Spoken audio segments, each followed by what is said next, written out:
Bully by Patricia, Polacco.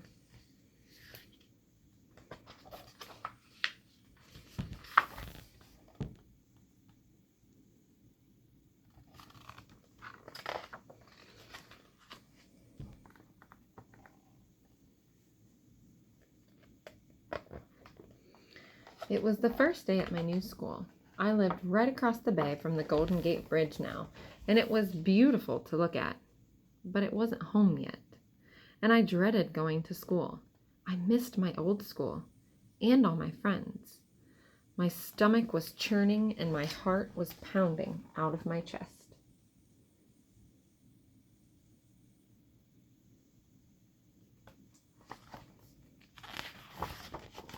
When I made my way down the hall on my first day of school, everyone was rushing by me, talking and laughing.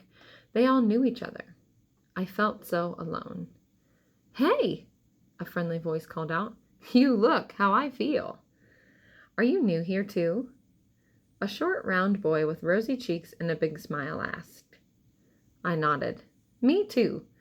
The name's Jamie. Jamie Aldrich," he chirped.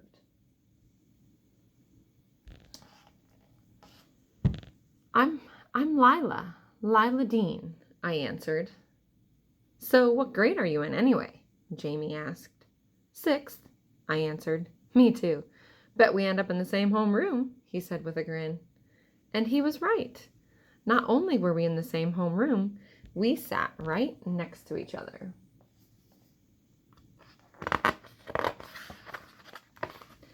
It didn't take very long for Jamie and me to become fast friends. We ate lunch together every day and watched the other kids break into groups. The kids they called the geeks and the nerds sat at one table. The toughs sat with the other tough kids. Skateboarders sat at their own table, arty kids at another. The sports kids had two tables, and they were the loudest.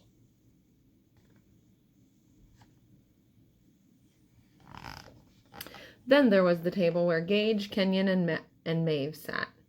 They were the three most popular girls in the school, and they knew it.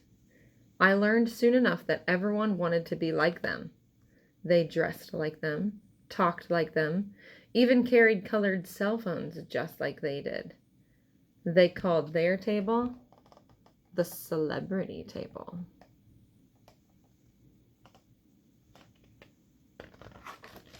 One day on a school trip, I said to Jamie, "Everybody seems to have a cell phone."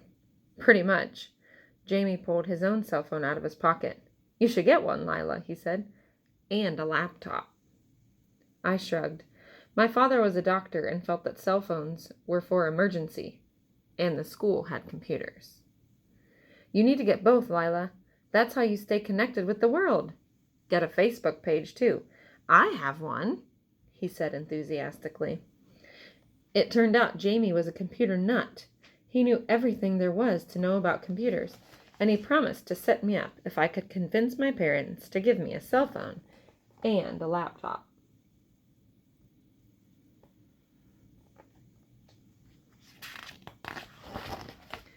As the weeks passed, I got to know a lot of other kids at school, and I liked them a lot.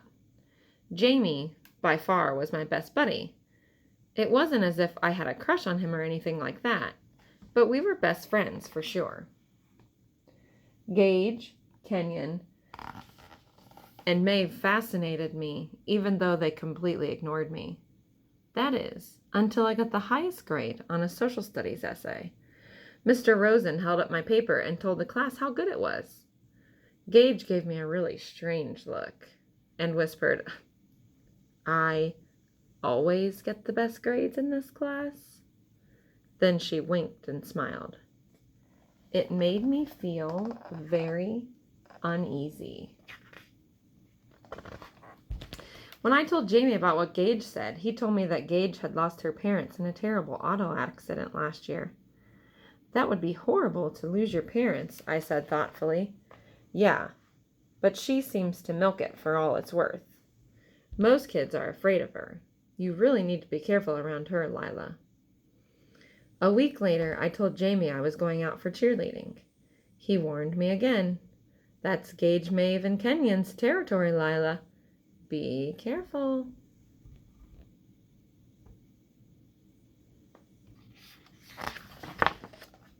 When I did the tryout routine the next day, I ended with a double flip and a split. It wasn't even in the routine, but I had taken gymnastics since I was 7. I knew that I had nailed it. I thought my big ending would give me an edge. I guess I was right, because when they read the names of the 4 new cheerleaders, they read mine first. Gage, Kenyon, and Maeve actually smiled at me.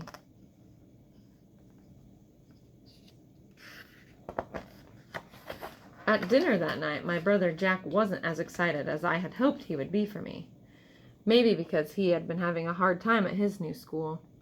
Small for his age, he looked even younger. Kids were knocking his books out of his arms and calling him sissy boy or doll baby wimp. That kind of thing. It seemed like a good time to tell my parents about the cell phones and laptops at school. Everybody has their own, I told them. Maybe having them would help Jack and me get connected. Jack perked up. That's true. When you have a cell and a laptop, you're in the loop. And everyone has a Facebook page too, I added excitedly. Oh, please. Mom and Dad looked at each other and thought for a moment. Finally, they agreed. We cheered.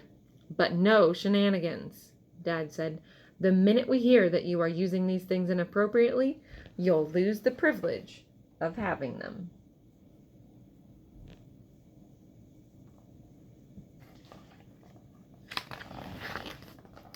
Jamie helped Jack and me put our Facebook pages together. He took our pictures and made us sound amazing. At school, Jamie was doing better too. He even became a hall officer. That meant that he went around to classrooms and collected attendance slips. Then he'd bring them back to the office and record them. He was really trusted. The principal, Mr. August, even let him go into the locked room where all the state tests were kept to get attendance forms. That office was locked up like Fort Knox. Do you ever get to see the state test? I asked him one day. No, they are in sealed envelopes. The first time anyone sees them is in February when we open them to take the test. I was so proud to have someone as Jamie, like Jamie, as a friend.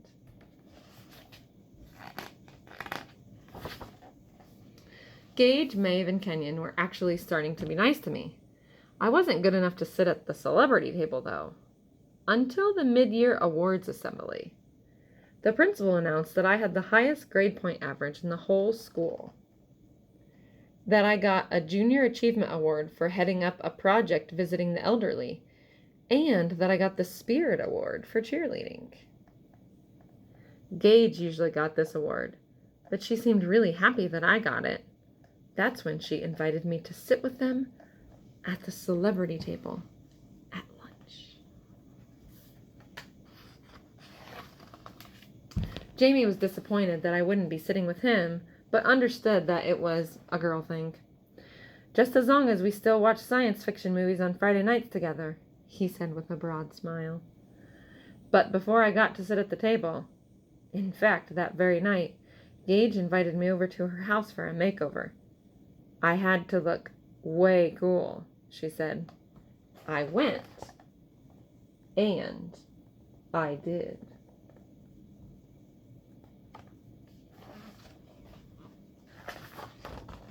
Every eye in the cafeteria was on me at the next lunch. I was sitting with the coolest girls in the school. Gage, Kenyon, and Maeve chatted about clothes, makeup, and boys. Then she leaned into me. Let's get our mothers to take us to the mall tonight. We can look at clothes, maybe even eat at the Ground Cow. I'd love to, I blurted out. I couldn't believe my luck. Then I realized that was when Jamie and I watched our sci-fi together. As we got up and walked by his table, he smiled at me. See you tonight. Gage hissed. Are you telling me that you are still friends with that? OMG, he is such a blimp. Kenyon spat out. They all laughed. After that, I found myself pretending I didn't see Jamie. I still liked him a lot. We still had most of our movie nights, but I was torn. He became my secret from them.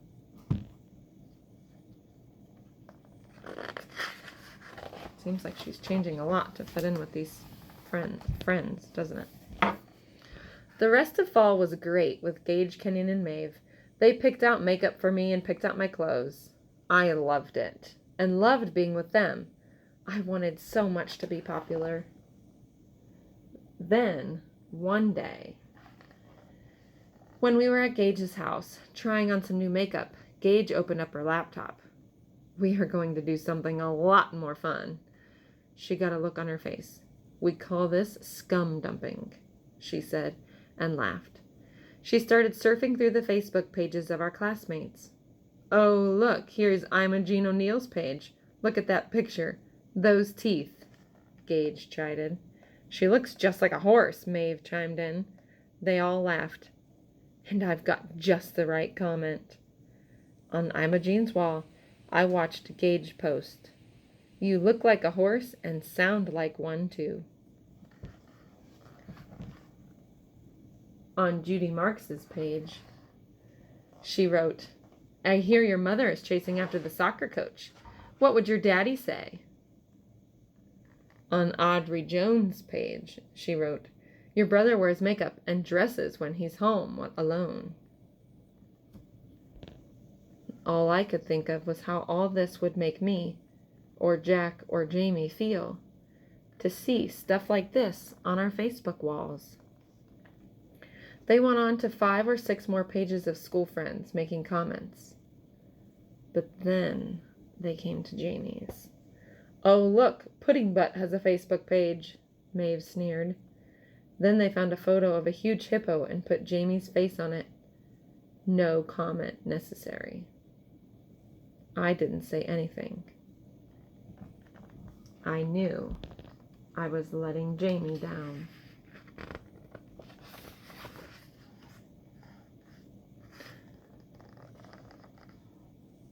Having a laptop and a cell phone didn't help my brother. He was getting really mean messages like these almost daily. I didn't know how to help him. And a day later, on our Friday night, I asked Jamie, Jamie, why do people gang up on each other? Jamie shrugged. You should see some of my messages. My face flushed. I guess some people aren't happy unless they are putting someone else down, trashing them, he said softly. He knew. I began to sob. From that time on, I spent less and less time with Gage, Kenyon, and Maeve.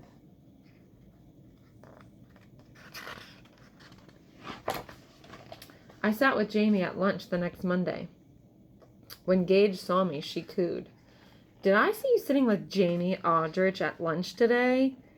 If you like Jamie so much, why don't you have him sit with us at the celebrity table? He'd be like a court jester or a little fat clown. I got up all the courage I could and I pulled away from her. Jamie Aldridge is no court jester, no clown, Gage, and he's one of my best friends. I wanted to say, you and your friends are nothing but bullies. Bullies!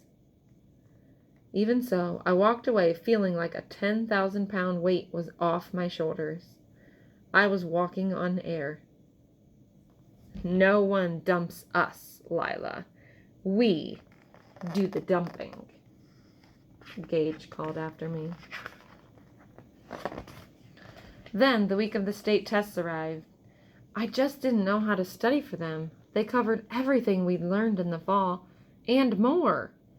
The day of the tests, everyone had to turn in their cell phones at the office.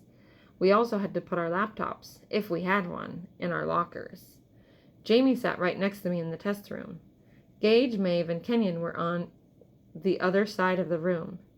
It was a timed test that took over an hour. When we finished, I sat with Jamie at lunch. Gage, Kenyon, and Maeve strolled by me. They smiled and seemed really friendly. A week later, the test scores were posted.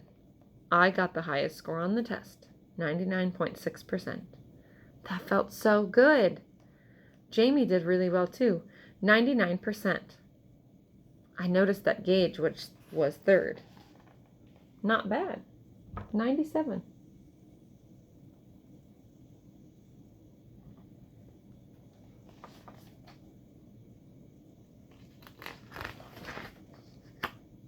But later that same day, it was announced that the state test had been compromised.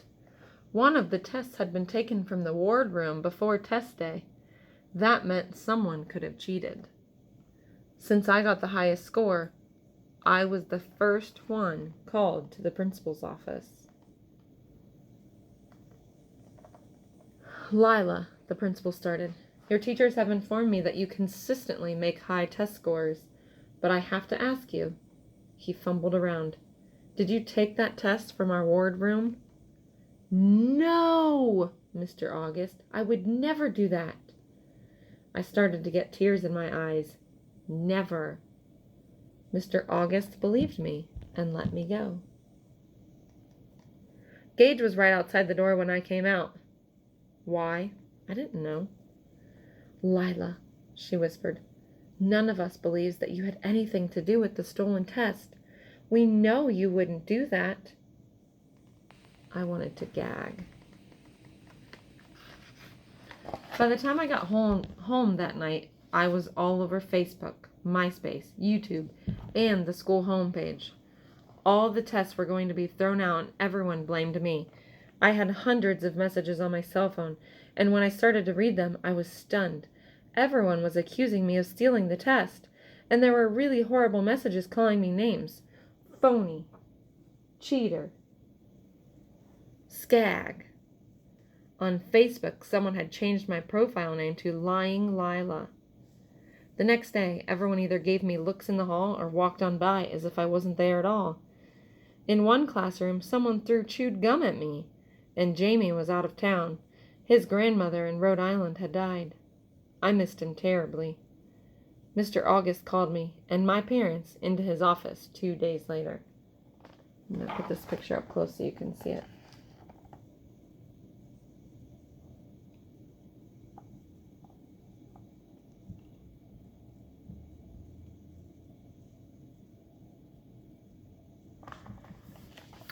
Teachers were doubting my honesty, he said. In fact, they questioned all of the work I had done all year. Surely, Mr. August, you don't believe those rumors, do you? My mother looked like she was about to cry. I shook my head and whispered, I know who did it. It's Gage. I don't know how, but I know it's Gage.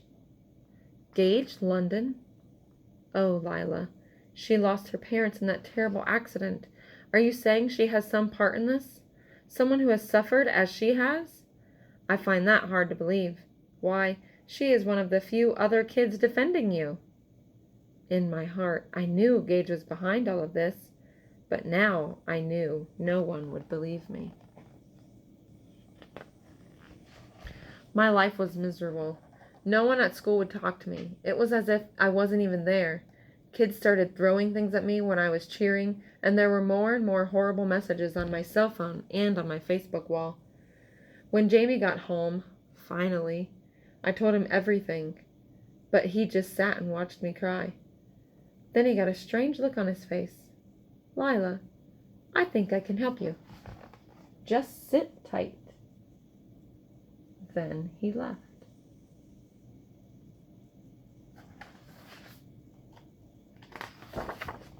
The next morning, Mom and Dad got a call from Mr. August asking us to come in for another meeting.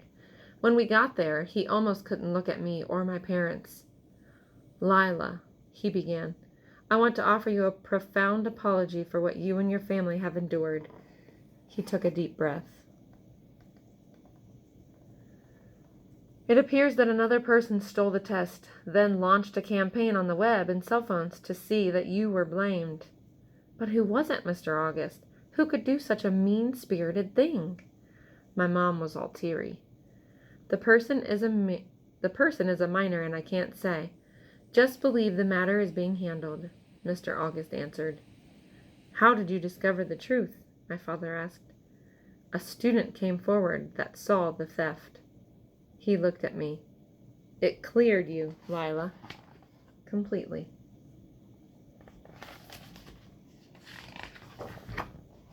I saw Jamie that night. It was a Friday. I could hardly wait. Jamie, someone saw you stole the test. Jamie smiled. Oh, someone saw who stole the test. I know, Lila. It was me. I was in the wardroom getting attendance slips and saw Gage slip in. I must have left the door open or she was watching me. Anyway, she was in and out so fast, I didn't think anything of it. Then.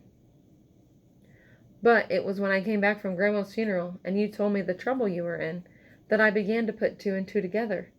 I still wasn't sure, but I told Mr. August and I showed him how to trace the messages. Oh, Jamie, you saved my life, I hugged him. Tracing the messages to her proved that Gage started the whole thing, Jamie said proudly. He really was my best friend. A lot of things happened after that. No more cell phones in class. Laptops only for studying. But the kids didn't suddenly love me again. Nothing is going to change, Jack said. Everybody will just go underground. What about when school isn't in session? No one can stop kids from using their cell phones and laptops. To avoid suspension, Gage had to publicly admit what she did.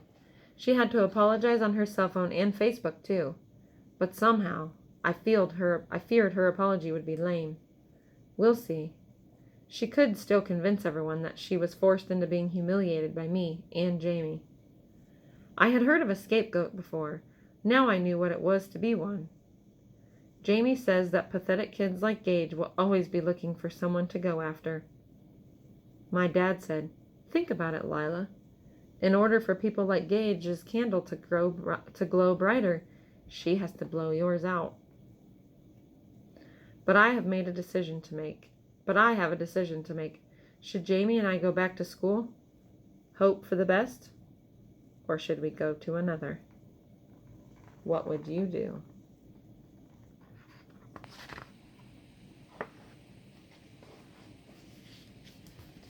That was a long one, but it's a really good one. Okay.